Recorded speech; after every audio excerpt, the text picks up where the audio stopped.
পতিত ফ্যাসিস্ট আওয়ামী লীগের দোসররা কিন্তু আজকে জামাত ইসলামের আশ্রয়ে গিয়েছে কিংবা এনসিপিতে গিয়েছে বা অন্যভাবে কিন্তু কোনো ভাবে বিভিন্ন জায়গায় প্ল্যাটফর্মে তারা ঢোকার চেষ্টা করছে।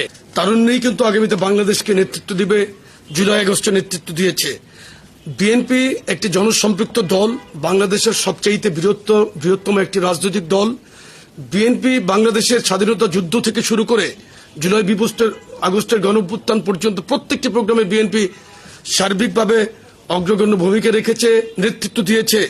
স্বাধীনতা যুদ্ধে যেমন নেতৃত্ব দিয়েছেন শহীদ রাষ্ট্রপতি জিয়াউর রহমান, জুলাই আগস্টের বিপ্লবে নেতৃত্ব দিয়েছেন সাড়ে 17 বছর 7 মাস কিন্তু বাংলাদেশের শাসন ব্যবস্থা ছিল নির্যাতনের শাসন ব্যবস্থা। মঈনুদ্দিন ফখরুদ্দিনের 2 বছরকে ধরে আওয়ামী লীগের 15 বছর 7 মাসকে যদি আপনারা সম্পৃক্ত করেন, যোগ দেন, এই 17 বছর 7 মাস কিন্তু আমরা ব্যাপকভাবে নির্যাতিত, নিষ্পেষিত ছিলাম। বাংলাদেশের মানুষের কোনো অধিকার ছিল না, রাজনৈতিক অধিকার ছিল না, ভোটের অধিকার ছিল না, বাক স্বাধীনতা ছিল না। সেই স্বাধীনতাকে তারুণ্য যখন এগিয়ে নিয়ে গিয়েছে জুলাই আগস্টে, কিন্তু নেতৃত্ব ছিল কিন্তু বিএনপি। দেশ জুড়ে তোলপাড় ওয়ালটন ফ্রিজ কিনে আপনিও হয়ে যেতে পারেন মিলেনিয়ার। 18 জুলাই বিএনপির সম্মানিত ভারপ্রাপ্ত চেয়ারম্যান জনাব তারেক রহমানের ভেরিফাইড ফেসবুক পেজে কিন্তু স্ট্যাটাস ছিল, আপনারা কিন্তু দেখতে পারবেন গেলে, যে উনি কিন্তু তখন সরাসরি 18 জুলাই কিন্তু একদম সকলকে রাজপথে নামার জন্য অনুরোধ জানিয়েছেন। ছাত্র জনতার এই বিপ্লবে সকলকে সার্বিকভাবে রাস্তায় নামার জন্য আহ্বান জানিয়েছিলেন। সুতরাং আমাদের এটা তো তারুণ্যের ভাবনা থেকে, তারুণ্যকে আর তারুণ্যের স্পিডকে আমরা ধারণ করেই আমরা এই কর্মসূচিগুলো পালন করব। ইনশাআল্লাহ আগামীতে রাষ্ট্র কাঠামোতে তরুণদেরকে এগিয়ে নিয়ে যাওয়াই কিন্তু আমাদের এই কর্মসূচির লক্ষ্য। বাংলাদেশকে নতুন সাম্য এবং মানবিক সমাজ যে গঠনের জন্য যে আমরা ইতিপূর্বে যে কর্মসূচিগুলো পালন করেছিলাম বিভাগীয় পর্যায়ে, আমরা কিন্তু ধারাবাহিকতা রাখছি।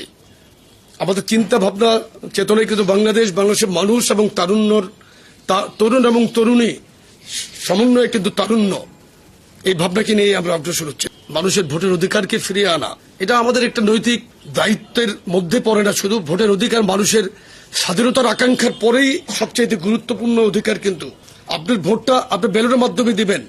যে সরকার গঠিত হবে সেই সরকারটা জবাবদিহির মধ্যে কিন্তু থাকবে। আমরা সেটা কিন্তু চাচ্ছি এবং তারুণ্যের ভাবনাটাকে আমরা কিন্তু কার্যত তরুণরা কি চাচ্ছে সেটাকে আমরা ধারণ করেই কিন্তু আমাদের কার্যক্রমকে এগিয়ে নিয়ে যাওয়ার জন্য এই প্রয়াস আমাদের। আমরা প্রতিনিয়তই কিন্তু সজাগ দৃষ্টি রাখছি।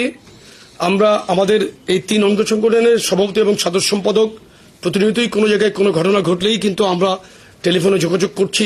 কোনো জায়গায় আমরা ফিজিক্যালি আমাদের তদন্ত টিম পাঠাচ্ছি।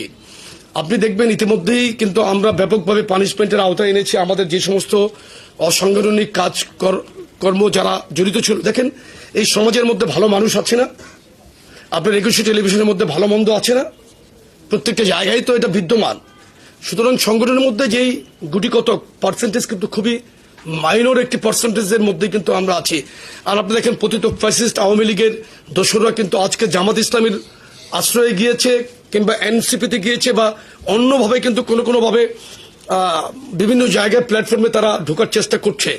এই সমস্ত এখনকার এই সিচুয়েশনটা কিন্তু আপনার একটা কি বলা যায়, এটা ভালনারেবল সিচুয়েশন। কিন্তু বাংলাদেশের যে বর্তমান ট্রানজিশন পিরিয়ডেও আপনি বলতে পারেন, সন্ধিক্ষণ বলতে পারেন। কিন্তু এই অবস্থায় কিন্তু অনেক কিছু হচ্ছে। কিন্তু আমাদের নেতা জনাব তারেক রহমানের দূরদৃষ্টি সম্পন্ন সিদ্ধান্তের কারণে কিন্তু আমরা 5ই আগস্টের পর থেকে আমরা সামাজিকভাবে রাজপথে থাকার পাশাপাশি কিন্তু প্রত্যেকটি এরিয়াতে আমরা পাহারা দিয়েছি, মন্দিরে পাহারা দিয়েছি, মানুষের প্রবলেমে কিন্তু আমরা এগিয়ে গিয়েছি।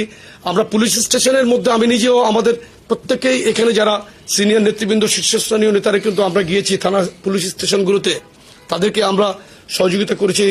তারা এখনো পর্যন্ত বাংলাদেশের পুলিশ আমি মনে করি স্টেবল মেন্টালিটি তারা ফিরতে পারে নাই।